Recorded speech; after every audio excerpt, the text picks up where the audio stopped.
please apply for the oil rigs. Go apply to be on the oil rigs. There is an oil rig hiring.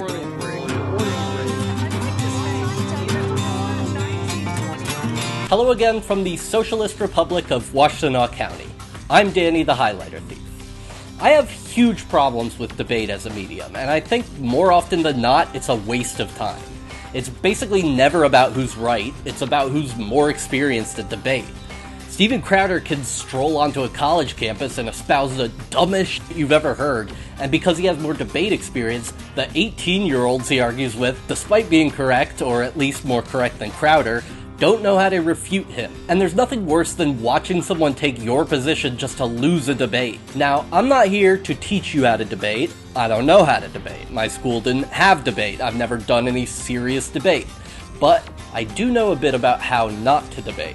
And I can tell you about one of the biggest traps I see people fall into when debating: accepting your opponent's premise uncritically. I was inspired to write this when I saw professional dumbass JustPearlyThings' disastrous appearance on Piers Morgan, in which Piers all but agrees with Pearl that women shouldn't be allowed to vote. Being a misogynist and a terrible person always, Piers seemingly intentionally brought on some rando political correspondent with no debate skills to refute her, making Pearl, remember, the professional dumbass, actually look better coming out than she did going in. And this was very frustrating for me because Pearl and Piers were spewing bullshit, and the other guests accepted most everything they said and only argued over the interpretation of these claims. Let me show you what I mean.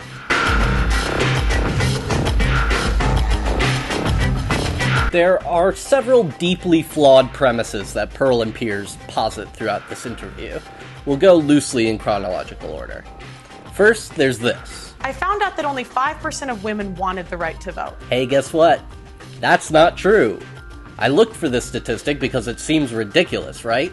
Of course I knew there were prominent women's movements that were specifically anti-suffrage. We learned that in school. But what was that based on? Mostly that a woman's place is in the home.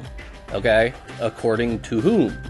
Well, the answer is usually according to God. So these are people who don't believe in the separation of church and state. But surely more women than that wanted to be able to participate in our civic duty. Well, it seems this statistic comes from the percent of women in Massachusetts in 1895 who went out of their way to respond affirmatively when asked if they wanted suffrage. This was literally all I could find on this. Only 4% of women, quote, cared for it enough to deposit in a ballot box an affirmative answer to this question. Well, that's not the same thing now, is it? It doesn't tell us what percentage of women voted overall. That leaves a lot of room for women to be too busy homemaking, unfamiliar with the process of voting, not permitted by their husbands to vote, or even just indifferent. And in fact, it seemed a large percentage of women were indifferent. But Pearl makes it sound like 95% of women were actively against suffrage. And this was 128 years ago, in a single state, at a time when 96.6% of Americans were Christian. God, what a nightmare. That's called lying with statistics. If suffrage was that unpopular, it wouldn't have passed.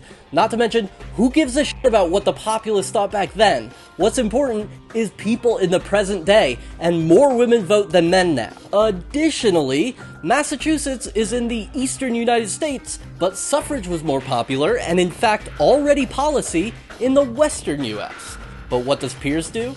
Well, instead of saying, "That's not true," he instead says, because they've been conditioned by men to think that they shouldn't have a vote. Now, that's probably also true to a degree, but Piers has fallen into the trap of accepting Pearl's false premise and arguing on her terms, meaning she can effortlessly counter his point by stating that. But, I started reading their writings, right? And what I found out was that the reason a lot of women advocated for it was because they believed it was the beginning of the breakdown of the family. She then says they were right, citing divorce rates and whatnot, because as everyone knows, correlation equals causation. Piers does challenge this, thankfully. What's that got to do with them having the vote? And she tries to wiggle out of it by saying that men are 80 to 90% of the military. They run all of the infrastructures that make society run. Essentially, patriarchy is good because it exists.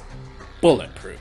Men do all the important jobs and society is crumbling. But it couldn't be that, it must be women's fault. And if you don't want to participate in the slaughter of millions of people as a foot soldier for the American Empire, you shouldn't be allowed to vote. But I digress, because the point of this video isn't really to refute Pearl's opinions. Okay, it kind of is, but it's more to explain why the other people present failed in their effort to refute her.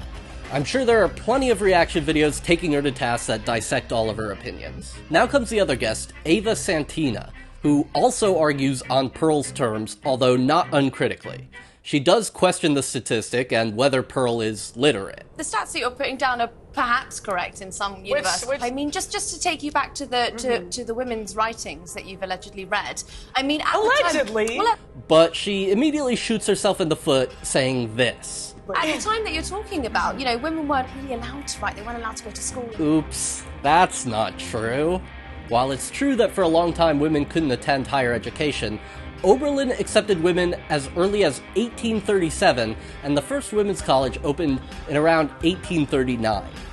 Now, as we know, separate is basically inherently unequal, so the women's colleges weren't nearly as prestigious as the men's.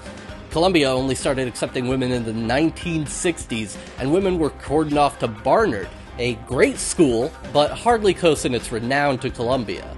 Nonetheless, mostly white women, but also women of color, could and did attend good quality higher education far before the 19th Amendment. And even before the 13th Amendment, which was the one that abolished chattel slavery. Pearl takes advantage of this and judo flips Ava to the ground, then cites this example. The first female millionaire was in the late 1800s. And was that inherited? No, it wasn't. It was self-made. Yes, it was. Self-made. Yes. Oofa doofa. Pearl is wrong about the timeline, and this woman she's talking about, C.J. Walker, actually said she was not yet a millionaire circa 1917, 2 years before her death. But now Ava's unintentionally denigrating the accomplishments of an extremely influential activist woman of color whose parents were slaves.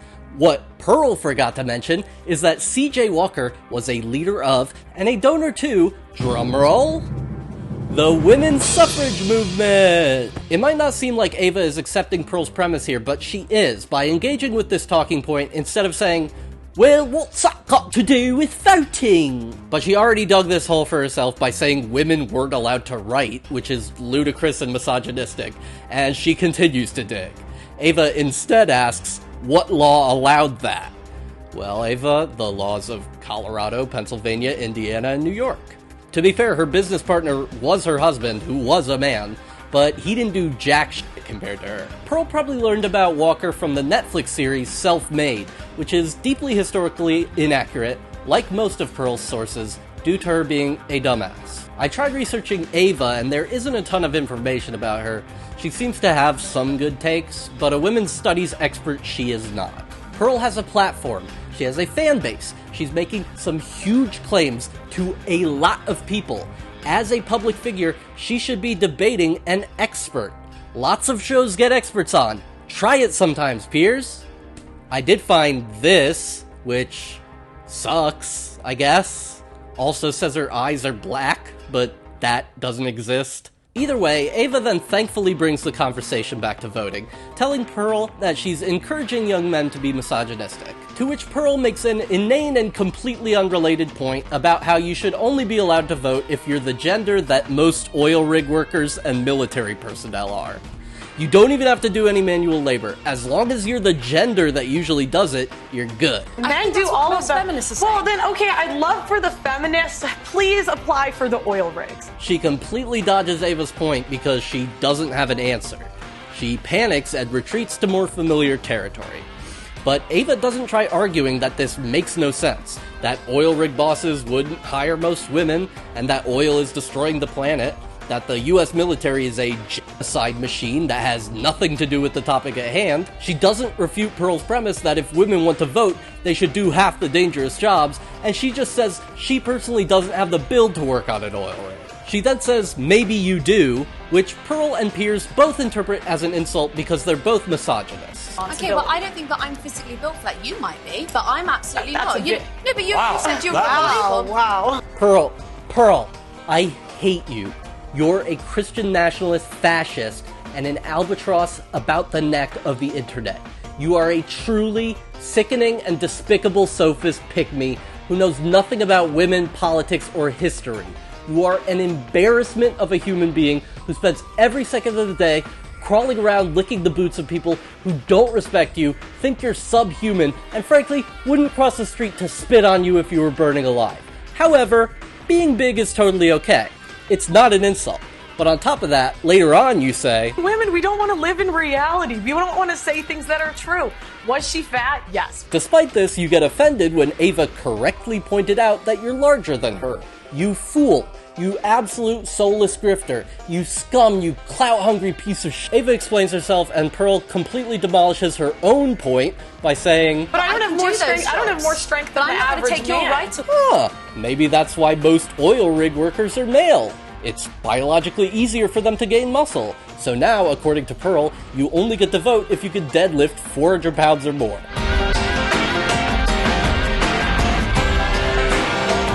In this section, Pearl acts like the Christian perception of marriage is the only legitimate one, and that Christian vows should be legally binding, proving that she hates America because she doesn't believe in the constitutional doctrine of separation of church and state. What is marriage? It's for better or for worse, for richer or for poor, in sickness and in health, till death do us part. You know those vows aren't in all marriages, right, Pearl? No? Not surprised. She completely ignores the legal implications and advantages of marriage and thinks somehow that people getting divorced ruins marriage for people who don't get divorced. It makes literally no sense. Ava faceplants once again with a sly jab at the fact that Pearl is a walking contradiction. But doesn't the sanctity of marriage also rely on the woman being a virgin, so you wouldn't be able to get married? Everyone already knows this. She doesn't practice what she preaches. But calling someone a hypocrite isn't a replacement for refuting their arguments. Pearl actually does a fairly good job responding, saying essentially that her having sex was a mistake that she can't take back from before she became an ideologue. Now come the false premises from Piers. Isn't the whole point of being a feminist, though, that women are entitled to have their own views? Absolutely. Hey, guess what? That's not true. That's one of the most reductionist descriptions of feminism I've ever heard. Yeah, sure, that's a part of feminism, but it's certainly not the whole point. After hamstringing Ava, Piers says that this means that Pearl is entitled to her opinion and talks over Ava when she tries to respond. Yeah, so she's perfectly entitled to her views. Yeah, but you can't. You might not like them. But I'm here to challenge Isn't she exercising her right? You just know Piers was thinking, blimey, I'm so smart. I can participate in this conversation too. In fact, I know more about feminism than the feminists. I should jerk off to this thought later. Pearl goes back to oil rigs. She's fucking obsessed with oil rigs. If feminists really believed in equality, but you guys don't, I would love for you, there is an oil rig hiring. Yeah, sure, Pearl. Ava could just walk up to an oil rig and get hired on the spot. They certainly wouldn't laugh and turn her away, you absolute goon. Ava isn't permitted to respond, and they move on to another of Pearl's false premises. And the problem is we have a modern society where it's me, my feelings, leave when I feel like it, instead of doing what's best for the kid. Hey, guess what? That's not true! Living in a loveless household with a mother who wants a divorce is worse for a child than living with divorced parents. Piers practically agrees because he's a misogynist, but once again, instead of saying, "That's not true," Ava instead says, well, I mean, I believe in agency, so I think that if a woman is going to look after her children in divorce, that's absolutely fine. I also believe in your right to speak your mind about it. I believe. So fucking weak. She's lying to you, Ava. Stop accepting her bullshit as fact, please. Pearl then completely interrupts her before she can make her point because she's a misogynist, and has an outburst that has literally nothing to do with what Ava said. What I don't understand. I'd like to say, even before the 1920s, do you know what I mean? Women could speak openly. This idea that, like, women couldn't talk the last 500 years. Ava then faceplants again, saying that, okay, because you put down a few arguments that I think are perfectly, like, you know, they're kind of evangelical and they're Christian, but those are your right to say. Ava. She's not arguing that she doesn't want to vote. She's actively advocating for taking rights away from people on that evangelical ideology that has no place in politics or, honestly, the world. But instead of saying that she's spiteful because she thinks women are inferior, that her ideology is hateful, violent, and literally dangerous, she switches the topic to this. What I don't understand is when it kind of seeps into this sort of, you call women fat, you say that they shouldn't have abortions. Are they fat? I mean, let's be honest. We now celebrate morbid obesity as some kind of body positive thing. Hey, guess what? That's not true. Body positivity isn't about celebrating morbid obesity. It's about not being hateful towards people just because they're obese. Obese people are allowed to feel good about their bodies. It's not a celebration. If it was, you would have loads of people intentionally gaining weight to the point of obesity, and that simply doesn't happen. It's about erasing the stigma, because harassing fat people provably doesn't lead to weight loss. In fact, it does the opposite. People who are shamed for their bodies tend to gain weight, not lose it. So in this sense, the body positivity movement actually has the end goal of health in mind, especially mental health. And a healthy weight drastically differs from person to person. The number of people who legitimately celebrate morbid obesity is probably around the same number of people who legitimately celebrate anorexia. Piers is almost certainly basing this on a TikTok he saw or something he heard from a right-wing news outlet lying about the body positivity movement. But again, Ava accepts this premise. She doesn't push back. She doesn't tell him he's talking shit. She says this. We're not talking about morbidly obese. I was actually watching your podcast earlier, and you spoke to someone who was, I would say, probably a size 12, and you called her fat. She never challenges the idea that actual obese people should be harassed. She just tells Pearl what she did, when it would have been far more productive to ask Pearl why she felt the need to do it. Even if you do hate fat people, even if she is fat, why say it? You think she doesn't know? Of course she fucking knows. Do you want her to gain weight? It's a very simple Google search to find out that fat shaming makes people gain weight. Pearl is the one contributing to the obesity epidemic. Piers then concludes the interview. I'm going to have to objectively end the debate, but it was an interesting conversation. I think we should get you two back together. Well, folks, I'm sad to say, all those reaction videos saying Pearl got demolished on Piers Morgan Uncensored were cope. And I just hate false hope clickbait. Pearl came out of this looking more reasonable than she did before, and it's largely due to the fact that they just believed everything she said. They only argued over their opinions on these facts. They never argued against her premises themselves. When you forfeit your ground and begin to operate on your opponents, you're setting yourself up to lose. Rightoids lie as doctrine. It's one of the most important pillars of conservatism. Stop believing these nutjobs, please. But Danny, that's easy for you to say. You can fact check her as you go. But Ava didn't have that opportunity. Yes, correct. Which is one of the biggest reasons that debate in this format is ridiculous. It's one of the biggest reasons not to platform radical right-wingers. It's one of the biggest reasons Piers should at least have had a women's studies professor on, instead of some political correspondent who has no familiarity with American history or women's liberation. But alas, all these lies got through to millions of viewers completely unchallenged. If you hear that kids took a field trip to a gay bar, don't say, well, most LGBT people don't support that. Fact check it. It was a queer-owned bar and grill, as in a restaurant. If you hear that schools put litter boxes in the bathroom for furries, don't say, oh, but that's a rare case. Fact check it. The kitty litter was in the classroom for school shootings so that kids don't have to choose between pissing their pants and getting murdered trying to run to the bathroom. And also, stop it with the cope and the false hope. You shouldn't say a right-winger got demolished by facts and logic when that's not true.